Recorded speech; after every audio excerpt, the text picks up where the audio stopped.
what I might do Mhm. is we might just have him come on. Oh, interesting. I'm nervous right now, but I'm so excited. Oh my God, sorry about my voice, but I'm like, ah. God.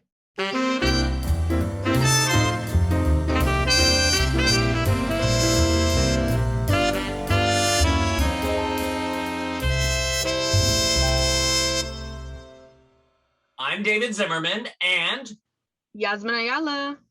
we are here for Meet the Biz. Woo. Oh, guess what? Oh, I'm assuming he is. He's here. So, and here he comes. I'm excited. I'm really excited. Here he is, Fritz Coleman. Fritz Coleman. Oh, I love your picture. Hello. Hi. Hi, everybody. Hey, how are you? Hang on. I apologize from the bottom of my heart. No, my goodness. Hang on a second. The host has asked you to start your video. Should I start my video? You've started it. We can see you quite perfectly, Fritz. All right. I do apologize. Accept my apology, David, and everybody concerned.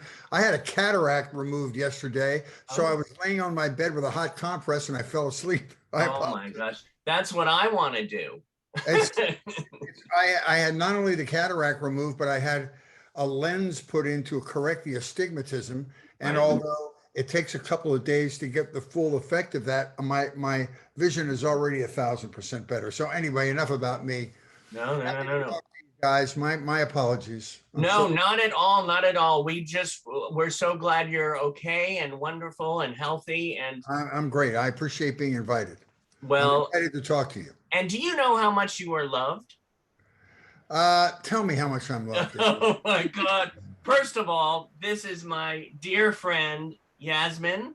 I'll let her introduce herself. Hi, how are you? That's such a beautiful name. Say your full name, YASMIN. My name's YASMIN AYALA, but you can call me the Flower News Queen. That's my name. Wow.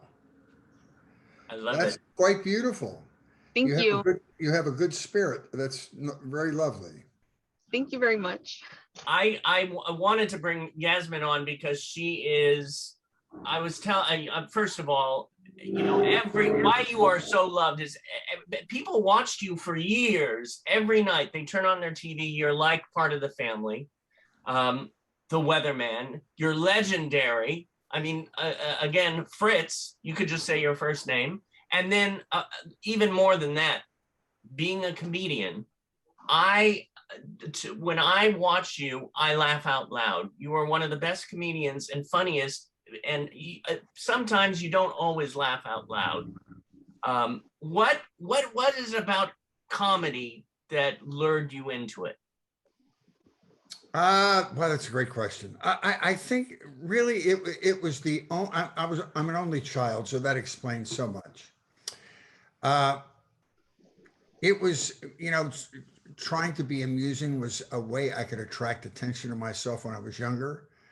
It was just it was a hole in my soul that had to be filled by the attention and approval of strangers. I don't know. Truthfully, my father was a very funny man and my mother was a great audience. So that combination sort of empowered me to do the same. You know, I always loved comedians. My first experience in seeing a stand-up comedian was watching George Carlin when I was a junior in high school. And I didn't know the mechanics or the webbing underneath a stand-up performance, whereas you build 5 minutes at a time until you built the wall and you have this whole structure. I didn't know how it worked. All I knew is I watched this man stand on a stage and with a microphone and no notes, spin tales in his own words and his own humor for an hour and a half, convulsing an audience. And I thought it's the greatest amount of power you can wield over an audience other than being like a TV evangelist. And so I That was a life-changing experience for me. I never thought I could do it professionally, but I was always attracted to the ability to sort of take an audience along on stage. Well, you did that also. You commanded your audience on the job that you had for so many years. How when you Well, yeah. all right, go ahead, David. Well, my thought was the transition from you got that job as a weatherman. Did you go, okay, I'm a weatherman now, or did you sort of say, okay, I could work this into the career? I'll tell you exactly how I got this job and got my job as a weatherman, and it's a long tale, but it will all make sense in the end. I came out here in 1980 to pursue a career in stand-up comedy. I had started my stand-up career in jazz clubs around New York State, and I got what I thought was fairly proficient at it. I had a good solid 10 or 12 minutes of material. I thought, well, I'm certainly ready for the big time now with 10, 12 minutes worth of material. So I came out to LA, and I was a fledgling comedian. I was doing all the things that starting comedians do, doing the open mics and bombing and trying to get attention and trying to find my way into regular performances around town. And I finally, after I was here for a couple of years, became a paid regular at the Comedy Store. When you're a paid regular, that means you're accepted, and every week they will give you spots and you'll be part of the Comedy Store lineup, which is exactly what you wanted to do. The Comedy Store was the main mecca of stand-up comedy in those days. Every time David Letterman was on the Tonight Show or Jay Leno, they would always talk about performing at the Comedy Store, so I knew I needed to work there. Going forward a little bit, 1982, my friend that worked at NBC brought his boss to see me perform one Friday night at the Comedy Store. And on stage, I talked about having done weather and news when I was in the United States Navy, but not knowing anything about it. I was just kind of forced to do it. And it was a complete scam because I was totally unqualified for the position. And I did a little anecdote or two about that. And after my show, my friend brought his boss backstage to meet me. And the boss really enjoyed that story about doing the weather and not knowing anything about it. And he said, "This is an odd question, but do you have any desire to come and do some vacation relief weather, some utility weather for me, filling in for the weekend guy, filling in for guys on vacation? I have a Maine weatherman who hasn't had a vacation in a year. Would you be willing to do that?" And I thought, oh my God, I'm making $45 a night at the Comedy Store. When do you want me to start? And he said, well, you have to audition. Right. And so I auditioned the following week and got the fill-in job, got the weekend job. And then 2 years after I started the weekend utility player, like backup job, my predecessor left and I was bumped up to the main job. And I ended up working there for 40 years and just retired a year and a half ago. Right. Honest to God, it's the greatest stroke of luck in show business. But that's how I went from comedy to weather. Right. But because when you're in the nightclub business and you're performing in front of drunks at 12:30 at night, nothing can phase you. So my stand-up career taught me how to survive in the often improvisational world of doing weather on TV. And it was kind of fun. That's an amazing story. It is True. amazing. No, I know that Yasmin is jumping into this business herself, and she has dabbled in the news business, and I know that she has some amazing questions. So I'm gonna... Let me ask you a question, Yasmin. Are you a student right now? I am in college, yes, part-time. Where do you go? I go to West Los Angeles College.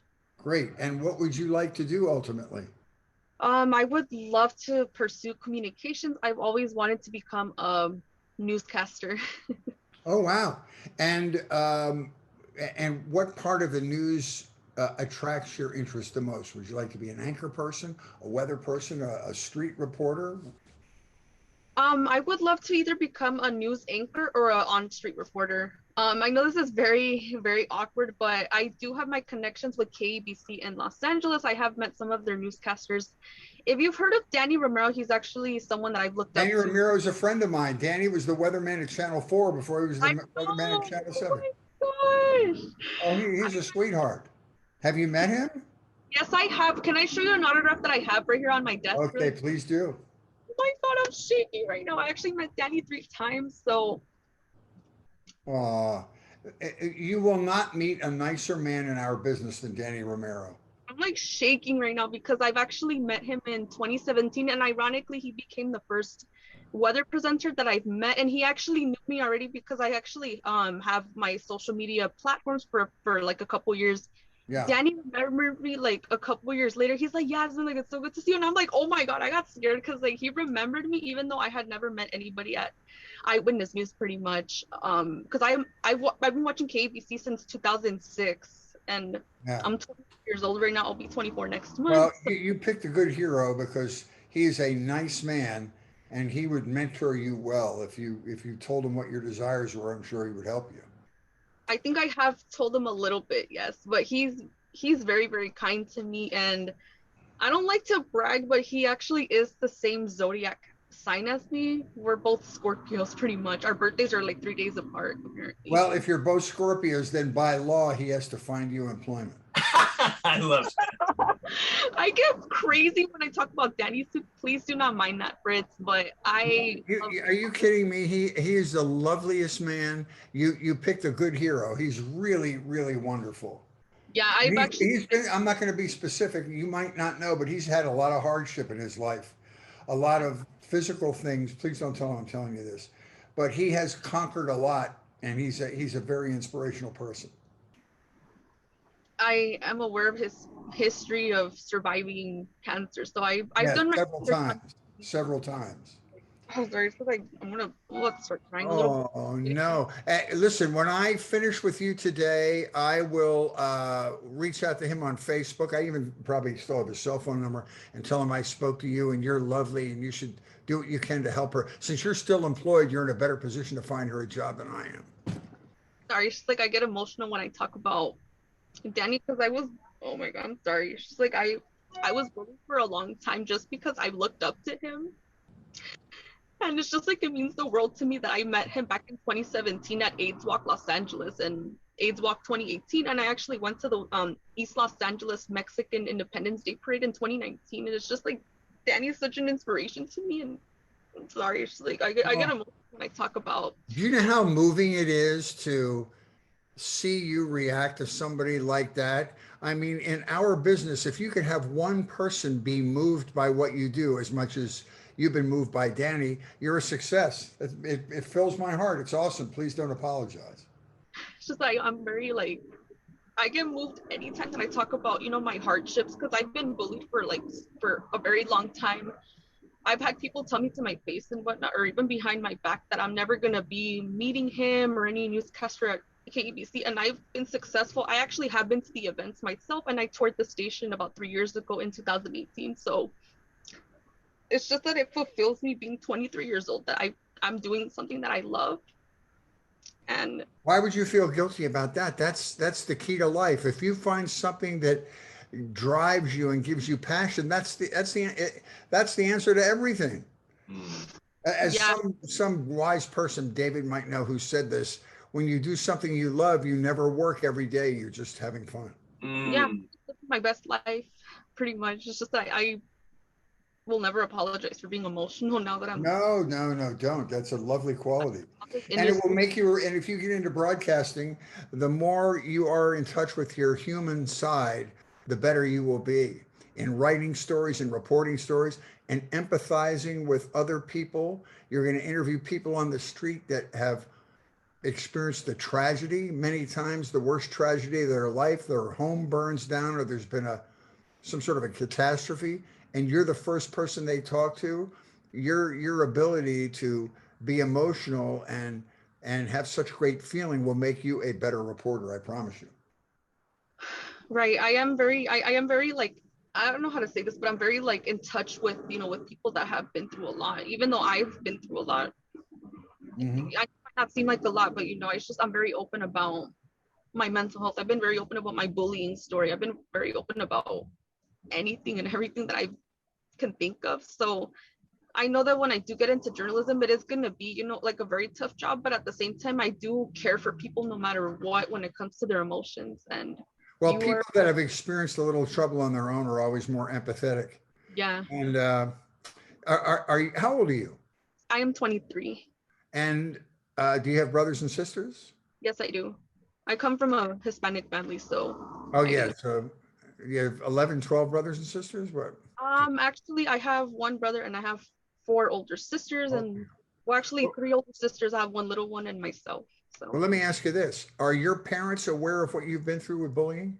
they've known about what I've gone through for. And have you ever sought professional help in the way of just somebody to talk over what you've been through with a third party, like a therapist? To be honest, at first, I'll be very honest, Fritz, but I first thought that I would. Oh my gosh, this is a very hard topic to talk about Oh, because I am. please, if you don't want to talk about it, you don't have to. I have No, three I children and two grandchildren. I've been through everything. My older son is a heroin addict. I've been through everything. So there's nothing you can say that will make me not love you. I'm just trying to figure a way I might be able to help you somehow. well, I'll be honest. I have, been given like I guess advice to like see a counselor or a therapist, but for some reason I felt like I don't know where to begin. I've got the resources, but just at this moment, I feel like I'm not, I don't know. I'm kind of like divided on it, but I am willing to get help somehow with I the. will tell you I'm just suggesting you do Mhm. because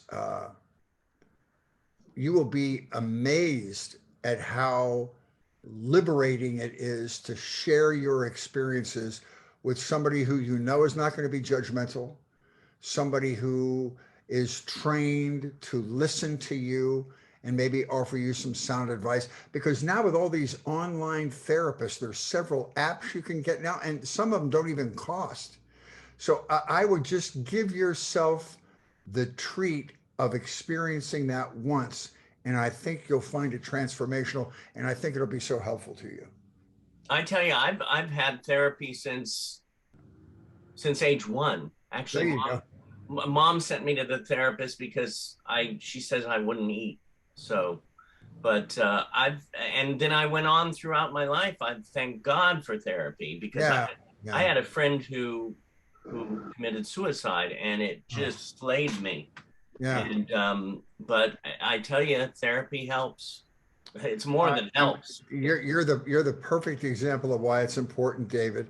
And I will say this to you, Jasmine, if you give yourself a chance just to sort of put some of this stuff to bed, you know, to place these things in a proper context in your own mind, not feel guilty about it, uh, uh, not let it be a speed bump in your progress. If you just put the address these things and get through it, it will make you faster on a track to success in your career because it won't inhibit your success. You'll feel confident about yourself. You won't be encumbered by negative thoughts about your experience. And I think you owe it to yourself. I'm not telling you what to do. This is the father in me speaking, and a friend. I'm not trying to tell you what to do. I just know that it will be helpful. I really love your advice. I don't have anything else to say actually because it's just like You don't it's. have to say anything. No. I appreciate that you shared your very personal story with me. I'm very touched by you. And I'm touched by your enthusiasm for the business. And I hope I get to express to Danny what a great fan you are of his because he will be very touched by you as well. Yeah, it's just that I really have dreamed about being like on Eyewitness News, for a very, very long time. I actually have been on a few promos myself. I recently was just on a few spots for Hispanic Heritage Month, and prior to this year, I was on ABC 7's promos for Pride Month. So Well, it sounds yeah, to me I like I you're on actually your way. You're on your way. Did you save the tapes of those things? Yes, I actually have a friend that works at the station who I've known through AIDS Walk Los Angeles. So he, Uh-huh. you know, connection with that individual. So I get sent the videos pretty much. So I have them saved. I Well, have them that's back. great. You've got a reel. That's what you need to get a job, as a reel, and you're way ahead of the game because you have examples of your work from the second largest market in the United States, which is Los Angeles. That's a pretty nice leg up. And you'll get some more examples of your work on there. And who knows, you might get your first employment. Your first employment will not be in LA, I'll tell you that right now. And you wouldn't want it to be because there's too much pressure. But you Yeah. might go to someplace like San Luis Obispo or Palm Springs or somewhere and work for a year or two to get your chops down, and then come back and you'll be on your way. I have no doubt that with your great attitude, you're gonna go places. Yes. Well, I do want to bring this up that my biggest dream that I don't think anyone has ever done this throughout the United States in broadcast journalism. I want to become the first newscaster with autism or with a disability to break that barrier so that anyone who is interested in studying communications or any career, that's my job to inspire. I don't see how you can't succeed. You have such a great focus on what you want to do. You have great desire, and I would put my money on you, young lady. I think you're going to do wonderful things. You have a beautiful spirit about yourself, and you'll go into some news director, and he'll have a chance to talk with you, and see you wear your soul on your sleeve, which is a very lovely quality. And I bet you're going to be off to the races. That's what I'm determined to do. I've been wanting this for a very, very long time, and I don't I want the ha water to come again, but I'm very. I have to say, Fritz, I'm just taking this all in, and it's getting me emotional to how I knew you were a lovely man. I've seen it, and I know you're a man who gives back every year with Kathy Buckley. You're at the events, but to hear you right now, I was thinking, my God, your children must be so proud of you because you're Oh, such a loving, giving, healing man. oh, well, that's a beautiful thing to say, David. I appreciate it, but I'm not often touched by stories like I am with Jasmine. She's very honest. She doesn't know me and poured her heart out. And I just love the fact that she loves somebody I love, who is Danny Romero. And you have good taste in heroes. Oh, Oh gosh, when I hear Danny, I'm gonna get emotional. Oh, Like, but well, I'm very Yasmin, you had yeah. Ask me some questions. I'm yeah, doing all the this talking here. wonderful questions you had written out. well. I I know that I'm gonna just wing it right now. When it comes to questions, how did you handle stress in the industry that you were in during your time at KNBC? That's a great question. Um, I'll do something really simple and obvious, and that is take care of yourself. You need to eat well. You need to do some kind of physical exercise because a healthy body will keep your mind in check. I'm a type A person. You know what a type A person is? A type A person is I was very driven and focused on my career and sort of really was hard on myself in driving myself forward. And some of that is good for success, not all of it, but in order to be able to do that and have the energy to do that, because I worked weird hours, I worked until midnight every night. You have to take care of yourself. So that's simple. Just take care of yourself. Be good to your body with what you eat and physical exercise if you can, and then just believe in yourself. And the thing about our business is the broadcasting business and broadcast news in particular. When you're trying to find a job at first, it can seem very unfriendly. You may have to try 15 or 20 television stations before you find somebody that sees something in you, sees that little spark, and then is willing to take a chance with you and puts you to work. But if you believe in yourself and you are not put off by people who don't accept what you do immediately, uh, then you're going to be fine. You just have to believe in yourself.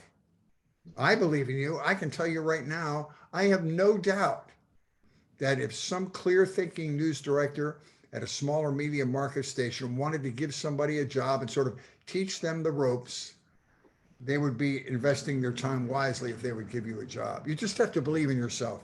Believe in yourself and take care of yourself. Those are the two things. That's a long answer for what you asked, but Wow, that was a really, really great answers, I should say. good. Yeah, so there's another question that I do have. What Please. is advice to, oh, oh gosh, I'm sorry, I'm a little bit nervous, but I'm fine. Oh, don't be. You're doing great. Thank you, I appreciate that. So my other question is, what is your advice to individuals who are majoring or wanting to major in journalism or communications? I'll tell you, I just, and I think you already are, just be passionate about your pursuit. For instance, if you're going to be a news person, then study the news. Read newspapers, read online news sources, watch television news every day. For instance, if you want to be a local news anchor or street reporter, watch your favorite station, Channel 7, see how they do it, see how they conduct themselves, see how the writing goes, who, what, where, when, and why is the writing of journalism. Never judgmental, never biased politically, just give everybody the facts and let them make up their own mind. So pick a favorite TV reporter that you like and watch them do their job and make notes about what makes them special. And then watch the way the anchors deliver the news. You know, news people are there to deliver information. They're not there to sway your opinion about anything. They're there to give you the facts and allow you to make up your own mind of what you think about it. So do that. Maybe practice writing some news stories. Maybe practicing with your cell phone camera in delivering the news, because it is a performance art. You write a story, but to be convincing, you'll notice that most of the people who are good at their jobs in news have a very charismatic delivery, or a convincing delivery, or the way they make eye contact with a camera, or the way they enunciate, or the way they phrase things a certain way. People have their own character about that. So just to be good at what you do, you have to study those that do it well. So watch the reporters on Channel 7 and do that. And pick somebody whose style you will emulate. And at the beginning of your career, you'll find yourself copying somebody. But as you spend more time in the business, you will develop your own series of skills and like little Christmas ornaments to hang on your own Christmas tree. And you'll move away from someone else's style and you'll develop one on your own. So just be passionate about it and study the people you think are good at what you want to do. Does that make sense? Yeah, that's very valuable advice. I do have a few favorites though that are from eyewitnesses when it comes to on-street reporting, but yes, well, good. Whoever that is, watch how they do their job every night. And you know, the best reporters in our business now,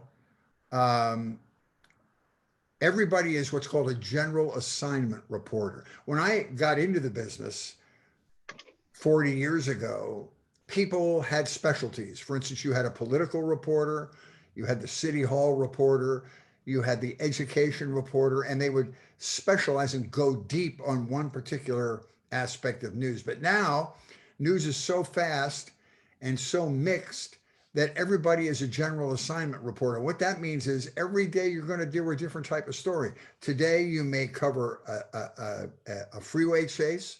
Tomorrow you might cover a 101-year-old person's birthday. The following day you may cover a robbery. So really that's the beauty, that's the variety of the business. You never know what you're going to be doing from one day to the next. But the best reporters, and you'll find one that you like, you'll watch them go from one day to the next doing completely different stories. The best reporters learn how to deliver information on any topic well. And that's what it's about, just being a broad performer. Gorgeous. I love Yasmin, your questions are, I mean, right on. Right on. And I tell you, Fritz, have you ever thought of becoming a teacher? Oh, I don't know. Now, maybe when the retirement funds run out, I'll do Oh, that. there you go. I don't know. I just love talking to kids. I love people who are enthusiastic about what they want to do, especially young people. It gives me hope. Yeah. And you know, Jasmine, here's the best piece of advice I'll give you about whether you work in broadcasting or whether you become a department head at Target. It doesn't matter. What will get you by in your job is being able to work well with others. I tell interns that 50% of your success is works well with others, because you'll get your first job at a TV station, and if people enjoy working with you, when it's time to maybe get an increase in pay or elevated in position, if you're somebody people like to work with, you're more likely to have that happen. You know what I mean? Just being nice to other people. But I think you're the type of person who won't be able to help being nice to other people, because you just seem to be that kind of a person. I think that'll be no problem for you. Wow. I'll be I'm like, I'll be honest, but I do like helping people. I know it might not seem like I don't, but trust me, I love No, help. why would you say that? I think that's exactly what you like to do. And the news helps people. It gives them information they need to make their lives better. Sometimes it's not always happy information, but it's important information. The days that I really loved my job as a weatherman were days when people were really paying attention to the weather. For instance, if there's a bad fire and we're doing what's called wall-to-wall coverage, that would mean we're on the air for 6 or 7 hours in a row without going off, because people are watching and they need information about this. And so the weatherman gives them wind information and humidity information on which way the fire is spreading. I love those times because I know that people are often using this information as life-saving information. They're watching us and know it's time to evacuate their house or something like that. Not always in bad ways, but when you realize that you're helping people with their lives, which the news does, you're informing people, then it's a great public service. And you can be very happy that you're doing that.